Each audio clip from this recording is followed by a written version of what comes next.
Quizás esto entra.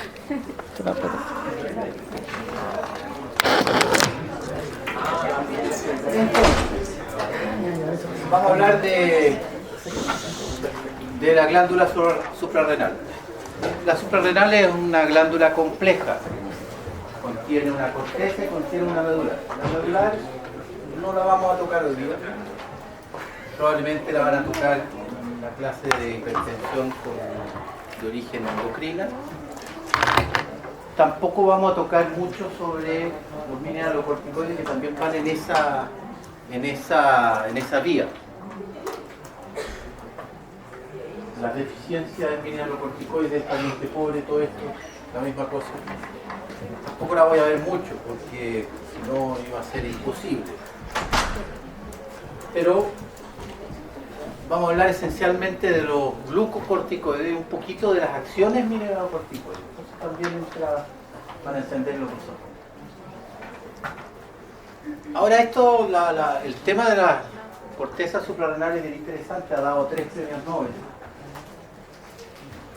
Entre otros el que sintetizó la primera vez, la descripción, hay varias gente que se ha ocupado de esto. Los glucocorticoides, la prednisona, antiguo, el medicamento, tuvo su época muy grande, sigue teniéndola. Pero cosa interesante, hace algún tiempo atrás estaba leyendo lo que escribía un gran tipo de las suprarrenales y decía: esto ha dado 3 premios Nobel, pero todavía no sabemos qué hace. Parece una cosa así como parece yo. En realidad es cierto. Si a mí me preguntasen qué diantre hacen los corticoides, me costaría responder realmente. Por lo tanto, no les parezca extraño que en la presentación de repente hay muchas cosas que no tienen una explicación tan clara, son constataciones. Y ocurre mucho, todavía en endocrino hay muchas cosas que constatamos, hay ciertas cosas que sí sabemos, pero de todas maneras el trayecto final del por qué, de cómo, no se sabe bien. Pero algo de eso vamos a ver. Entonces, es una glándula que se encuentra por casualidad, en realidad, por encima de los 2 riñones, no tiene esa cohabitación con los riñones, no representa anatómicamente algo que haya que tomar en cuenta. Se llaman suprarrenal porque se descubrieron así, pero no es que converse con el riñón de alguna manera. Ahora, como todas las hormonas van de un lado para otro, eso es tan lógico, pero no tiene nada que hacer arriba del riñón. Bueno, como el tiroides no tiene nada que hacer en el cuello. Para el profe mío decía que podría estar en los pies, sería igual. Nosotros tenemos en su anatomía, la dividimos en una medular y una corteza. La medular en realidad son células de origen más bien, vienen de las crestas neurales, más bien de origen neurológico. Y la corteza está dividida en 3, con una parte externa, que vamos a llamar la glomerulosa, la fasciculada y la reticulada. La vascularización es bastante especial en la glándula suprarrenal porque llega desde la corteza, va en profundidad donde forma un plexo venoso del cual parten venas que van a distribuirse dentro de la medular, y si la corteza tiene que hacer con la medular renal vía ese sistema porta, uno de los 3 sistemas porta del organismo. Vamos a ver que a veces tiene importancia. ¿Cómo se llega a producir las hormonas suprarrenales? Bien, primero vamos a hablar un poquito de los esteroides, los hormonas. Todos los esteroides vienen con el mismo patrón molecular, porque son creados a partir del colesterol. El colesterol siempre lo han diabolizado, no dice, oye, el colesterol es malo. No, el colesterol no es malo, es absolutamente necesario para la vida, porque es malo tener mucho colesterol. Pero si usted no tuviera colesterol, usted va a fallecer rápidamente. ¿Por qué? Porque el colesterol, todas las hormonas esteroideas, lo que no es poco, y hay muchas, función a partir de lo que usted produce a partir del colesterol. Ahora, podemos dividir algunas, grosso modo, tenemos los andrógenos, los estrógenos, los glucocorticoides, los mineralocorticoides, y se diferencian poco entre ellos. De ahí que es lo maravilloso de los receptores finalmente. En general, los glucocorticoides tienen en 21 una hidroxilación en 21 y por lo menos el cortisol tiene una hidroxilación en 11, dos enzimas que son muy importantes, como vamos a ver, para su formación. Habitualmente los mineralocorticoides tienen aquí en 18 una función acetona o hidroxilada que los distingue. También es importante, como vamos a ver. Y los progestativos tienen 21 en general. Los estrógenos están aromatizados acá y son en 17, se les corta todo eso. Y los andrógenos son más o menos en 19, como se dice, carbono, y este de aquí muchas veces tiene también una hidroxilación o una metida. ¿Por qué digo eso? ¿Por qué les paso eso? Es porque en realidad no es de extrañarse que muchas veces, por ejemplo, la progesterona es capaz de meterse y funcionar como un antagonista o un análogo débil en relación a la aldosterona y tiene un efecto antialdosterónico. Ahí usted dice que tiene que ver el ovario, que tiene que ver el testículo con eso. Bueno, como son hormonas que se parecen en el fondo bastante, muchas veces pueden tener alguna reacción y a la larga explicar algunos problemas que uno ve. Los Hills están acostumbrados a eso. Uno de los problemas graves del embarazo es la hipertensión del embarazo, por lo tanto ahí es evidente que va a haber una explicación a veces ligada a mimetismos hormonales que no son propios. Existe una especialización de la corteza suprarrenal. La suprarrenal, la corteza secreta tres grandes cosas, grosso modo. Los glucocorticoides, los mineralocorticoides, y tiene la secreción de algunos andrógenos que son débiles, que como andrógenos son bastante poco androgénicos, pero que pueden ser transformados en el tejido periférico en testosterona, secreta un poco de testosterona, pero no mucho, y que pueden tener efectos de tipo androgénicos cuando la producción de andrógenos débiles es relativamente alta. Habitualmente la glomerulosa se especializa en la producción de mineralocorticoides porque tiene la capacidad de metilar o hidroxilar, como decíamos, en 18, que no la tiene habitualmente las otras zonas. Por lo tanto, ya hay una especialización en la diferenciación, de la propia suprarrenal. Lo mismo ocurre, por eso que no pueden formar aldosterona estas otras zonas. Al revés, la fasciculata y la reticulata tienden a tener la 17 hidroxilasa que no tiene la glomerulosa y que ella le permite ir hacia la vía del cortisol y eventualmente seguir hacia la vía de los andrógenos. Esa especialización de la corteza suprarrenal es por diferenciación genética y se hace entender que en realidad estas son glándulas un poquito diferentes, aunque uno las pasa en la misma, las entiende como una misma glándula, pero la glándula está sectorizada. ¿Ok? Bien, cuando hablamos de glucocorticoides, en realidad hicieron hipófisis ustedes, ¿no? Sí. Vieron los ejes. Sí. Ya. Los que vinieron, ¿eh? Sí. La clase ya está. La mayoría de las glándulas clásicas están bajo el control del hipotálamo con la hipófisis, vía hormonas estimulantes y con retrocontroles como lo vieron. La suprarrenal en su parte glucocorticoide está bajo el control de la ACTH, que es fabricada en la hipófisis por de una forma precursora, que es la propiomelanocortina, que uno corta en dos. En realidad tiene la ACTH aquí, la ACTH aquí, tiene el péptido ligante, tiene la beta-lipotrofina y en realidad un glicopéptido que se piensa que no tiene mucha acción. Lo que pasa es que en animales chicos esa sigue siendo cortada más allá y van a ser las hormonas,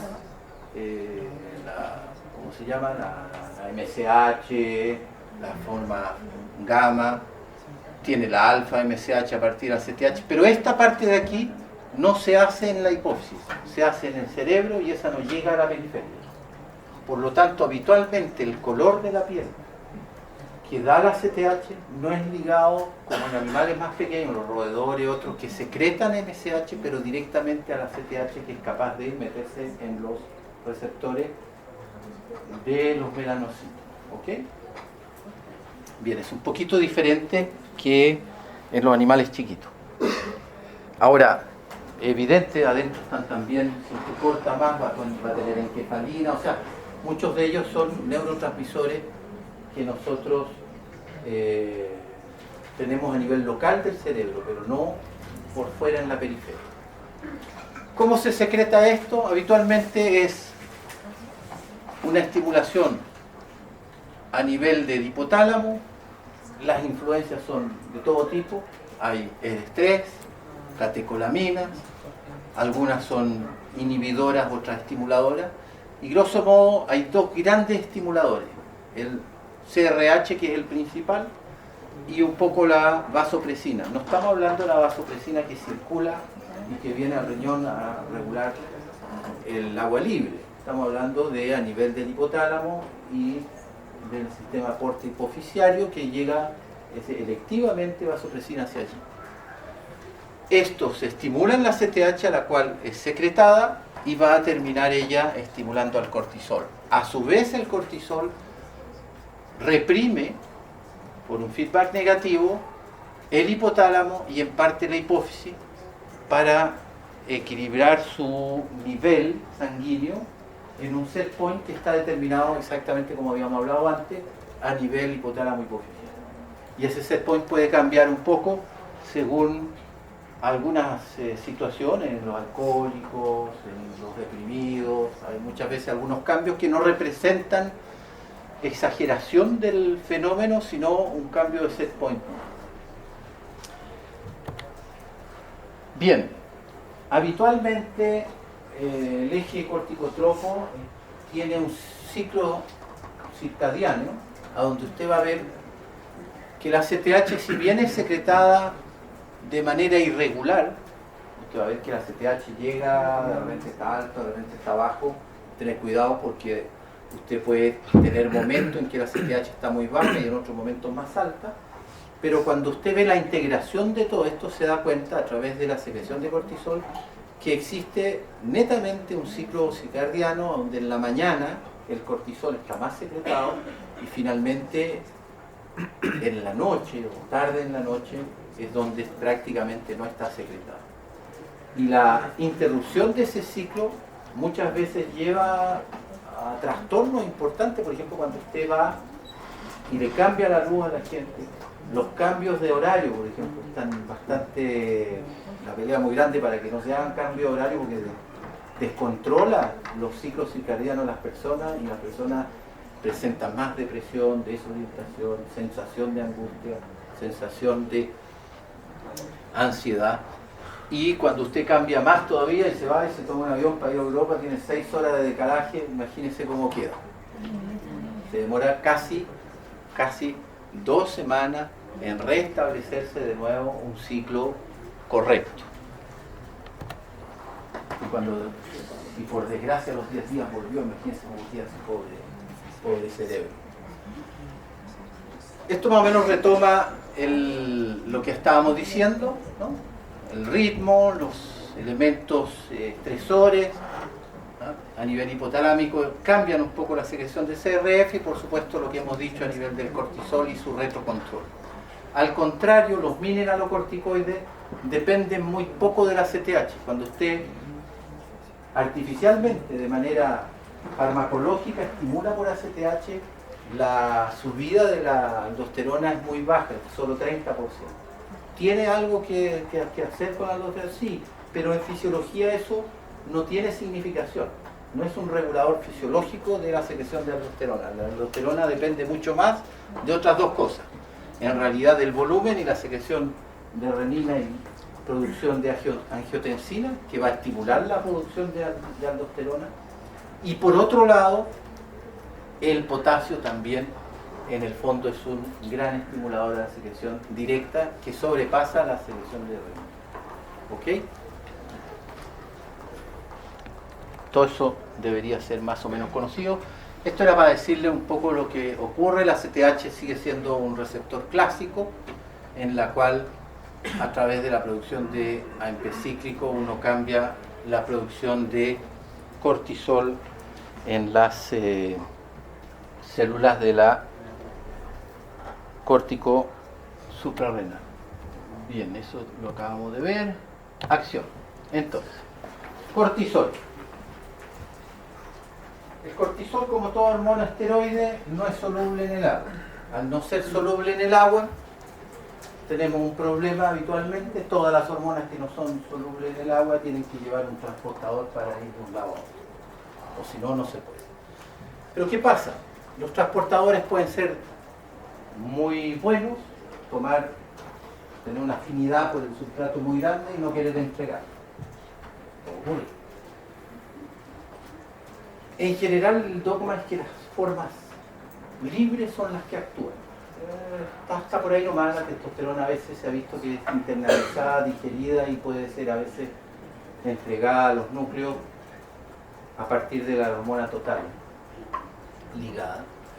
Pero el cortisol plasmático probablemente no. Ahora, si nosotros tenemos unos carriers del cortisol muy grandes, y lo que nos interesa es libre, ¿los movimientos de cortisol reflejan lo que realmente queremos medir, que es el cortisol libre? La respuesta es sí. En realidad, si nosotros vemos la cantidad de cortisol libre en relación a la cantidad total, es bastante lineal y es bastante buena. Eso significa que si nosotros medimos el cortisol total y medimos libre, que nos va a costar mucho más, bastante más caro, vamos a tener más o menos, corrigiendo eso, una buena idea de lo que estamos ofreciendo a las células en cantidad de cortisol, salvo cuando estamos muy cerca de la supresión. ¿Por qué? Porque ahí evidentemente usted no suprime nunca totalmente, porque evidente que ahí todavía queda cortisol que usted puede medir porque está ligado a las proteínas, pero no va a tener cortisol libre prácticamente. Por lo tanto, en lo alto de la curva no hay ningún problema. Usted basta con que mida el cortisol y va a tener una buena idea de lo que tiene como cortisol disponible.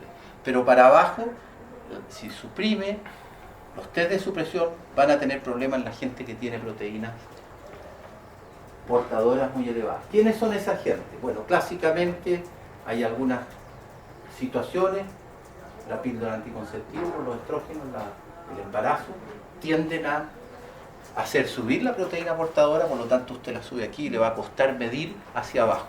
Arriba no hay problema. ¿Ok? Bien.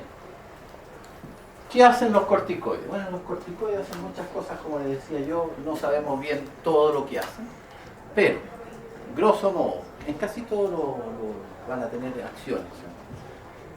A nivel del músculo tienden a, ¿se acuerdan? Es una hormona antagonista de la insulina, por lo tanto tiende a movilizar las reservas para la neoglucogénesis y va a terminar haciendo una pérdida muscular. ¿Por qué? Porque usted agarra los constituyentes del músculo, los aminoácidos, las proteínas, los transforma en aminoácidos, los tira al hígado, los desamina ya por transaminación y hace azúcar. Y va a tener directamente una pérdida de masa muscular cuando tiene exageración de los efectos glucocorticoides.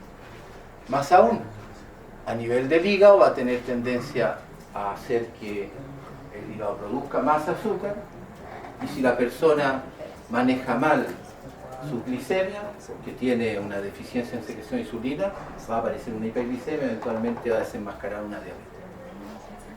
Va a hacer un cambio, el cambio en términos de las grasas es a llevar a movilizar las grasas de un lado para otro y va a crear una deposición de las grasas a nivel visceral más que a nivel periférico, es decir, a nivel abdominal, a nivel del dorso, a nivel de la cara. Por supuesto va a generar una resistencia a la insulina y esa resistencia a la insulina lo que hace el páncreas es que la sobrepasa secretando más y va a crear una hiperinsulinemia.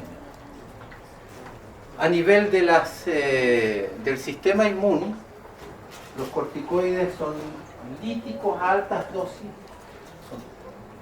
prevén la muerte de muchos linfocitos, ya sea por apoptosis, incluso por necrosis, y disminución de la producción de inmunoglobulina. Es por eso que se ha usado mucho como antiinflamatorio. A nivel del sistema nervioso central, ahí sí que se conoce pocaso, pero se sabe que el exagero de glucocorticoides lleva a depresión, a psicosis. A nivel del riñón hay una retención hidrosalina con aumento de la presión arterial y vamos a ver después por qué. Y por supuesto, todas las reacciones inmunoalérgicas tienden a ser menores cuando usted da corticoides y al contrario, la defensa contra las infecciones tiende a ser desfavorable y todo el mundo sabe que a alguien que está infectado darle corticoides sin antibiótico es algo que no se debe hacer. Bien, ¿cómo trabaja el glucocorticoide? Profe, una pregunta. ¿Los corticoides suprimen a los otros ejes hormonales? Sí, mucho. Suprime el tiroidio, pero tú no tienes hipotiroidismo. Lo que hace... ¿Quiere que le hable? No. Ya. No está estudiado con los corticoides. A ver, ¿qué pasa? Si tú agarras a alguien que está con corticoides de manera crónica, tú vas a ver que tiene una TSH baja. Pero las pruebas tiroideas, las pruebas tiroideas están normales. ¿Cómo se explica eso? No es tan simple explicar.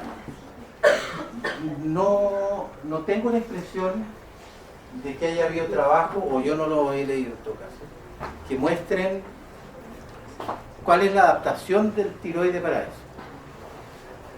Pero si usted toma hipercalcemia, ocurre lo mismo. La TSH baja y las pruebas tiroideas están normales. Y eso yo sé porque con Clementine Gillet hicimos el trabajo. Y lo que usted hace, nosotros estimulamos la hipófisis con TRH, provocábamos una hipercalcemia y veíamos lo que pasaba en el tiroide, y el tiroide por una misma cantidad de TSH produce más T3. Ahora, eso no necesita un ambiente hormonal externo, eso lo hace solo, automáticamente, es una autorregulación. En esa época estaba saliendo las vías intracelulares, se conocía el anticíclico en el tiroides y se conocía recientemente el IP3. Usted sabe que el IP3, el mensajero, es el calcio. Entonces le pedimos a Dumont, que él tiene un laboratorio de eso, que estuviera viendo si la vía del IP3 no aumentaba en ese caso. Y en realidad no estaba, por lo tanto eso probablemente es una regulación intratiroidea que no corresponde, por lo menos a lo conocido los receptores. Ahora, te hablo del calcio porque ese es el que conozco. No creo que se haya hecho eso con glucocorticoides. Ahora, muy probablemente algo parecido. Entonces, no existe hipotiroidismo cuando hay TSH bajas por exceso de cortisol. ¿Ok? ¿Respondí o no respondí? Ya. También hay hipogonadismo, pero la testosterona en general está baja, ahí no hay autorregulación. ¿Ok? ¿Sabe qué? Yo le voy a decir una cosa. Si la endocrino, si sabemos 10% de cómo funcionan las cosas, es poco. Mucho de lo que uno hace es constatar lo que ocurre. ¿Por qué? Porque estamos recién conociendo, hay muchas hormonas que están apareciendo que están explicando otras cosas.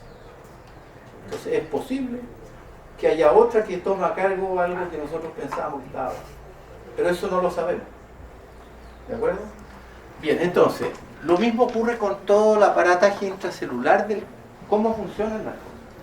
Por ejemplo, está bien estudiado en la parte inflamatoria de los corticoides, pero en otros efectos, ustedes vieron la cantidad de efectos que tiene, o sea, cada uno de ellos debe tener una forma de expresarse y algo se ha avanzado, pero esta se conoce bastante bien.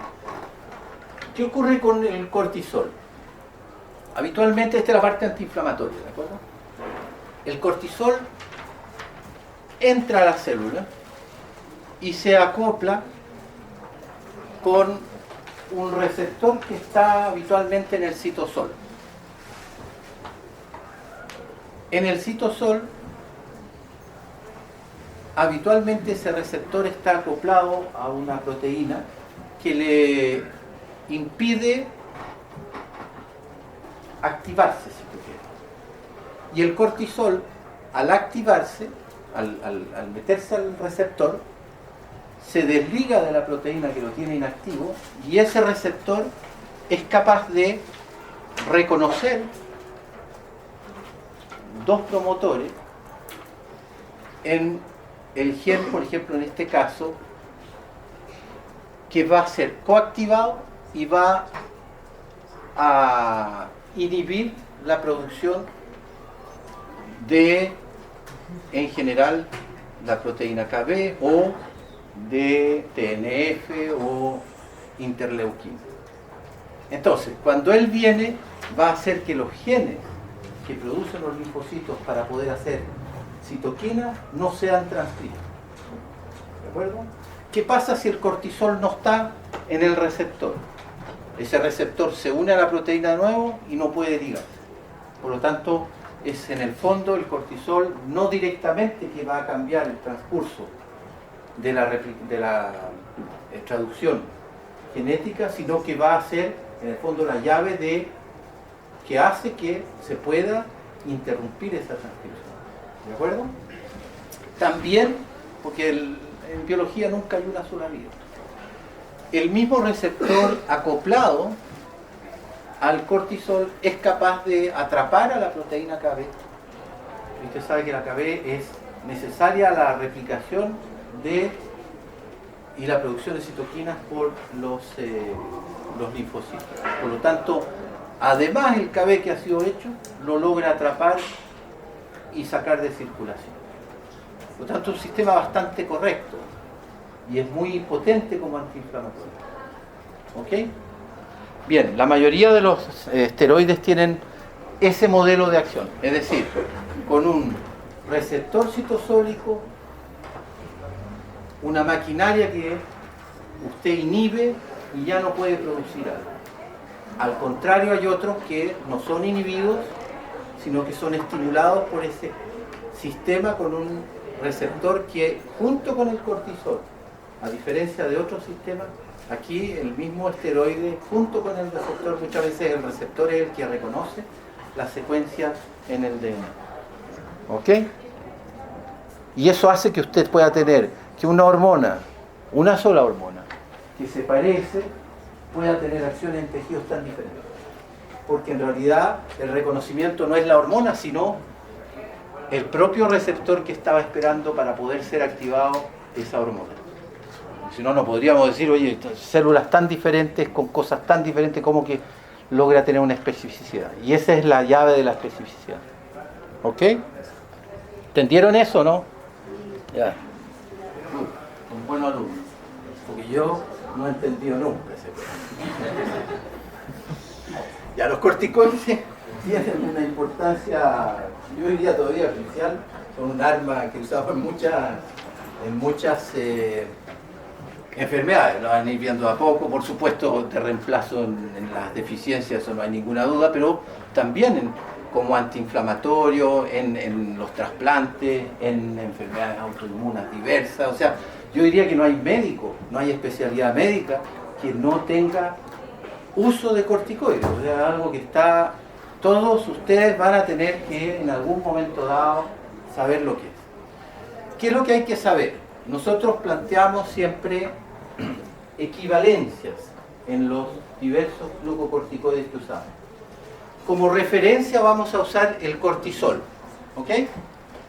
Y vamos a tener potencias, ya sea en su acción antiinflamatoria, que puede diferir un poquito en la acción glucocorticoide, en la que podríamos llamar la supresión del eje, de la retención salina, que eso es completamente diferente, que esa es la acción más bien mineralocorticoide. Dentro de los corticoides que usted tiene en el mercado, va a tener algunos que son preferencialmente mineralocorticoides, como la fludrocortisona, la delta 1, que tiene una acción, usted la vio, en realidad 200 veces más potente que el cortisol. Y por eso la vamos a usar en esa indicación. Cuidado, que basta con que usted cambie un poquito la molécula, lo que decíamos, que va a tener una acción mucho mayor, porque la fludrocortisona en este caso tiene bastante menos. Y esta, la delta 1, tiene, la alfa 1, que tiene prácticamente no acción glucocorticoide, la otra tiene. Entonces, si usted quiere reemplazar los glucocorticoides con la alfa 1 fludrocortisona, no le va a servir para nada. ¿Ok? Pero quiere reemplazar la aldosterona y le va a servir igual. El cortisol en realidad es usado más por los endocrinos en reemplazo que por los otros médicos. Los otros médicos tratan de usar cosas un poquito más potentes. ¿Cuál es el medicamento más usado, diría yo, habitualmente? La prednisona, la prednisolona y la metilprednisolona. Son estas tres las que más. Y grosso modo usted va a tener una potencia de 4 en relación al cortisol. Y tienen una acción menor con respecto a los mineralocorticoides. Pero cuidado, todos los glucocorticoides a dosis suficiente pueden estimular el receptor mineralocorticoide y ser retenedores de sal y agua. ¿Okay? O sea, si usted da prednisona o la metilprednisolona, 125 miligramos intravenoso, yo le voy a decir que la retención hidrosalina es bastante importante. ¿Okay? Y por último tenemos otra que es la dexametasona, y hay muchas, la betametasona es un derivado de la dexametasona, que tiene esencialmente una acción glucocorticoide y antiinflamatoria y no mineralocorticoide. ¿Es importante de esto? Lo que yo te estoy diciendo, sí es importante. Porque cuando yo quiero dar un antiinflamatorio no me interesa mucho, en muchos pacientes que tengan una retención hidrosalina. Entonces tengo que saber un poco qué escoger. ¿De acuerdo?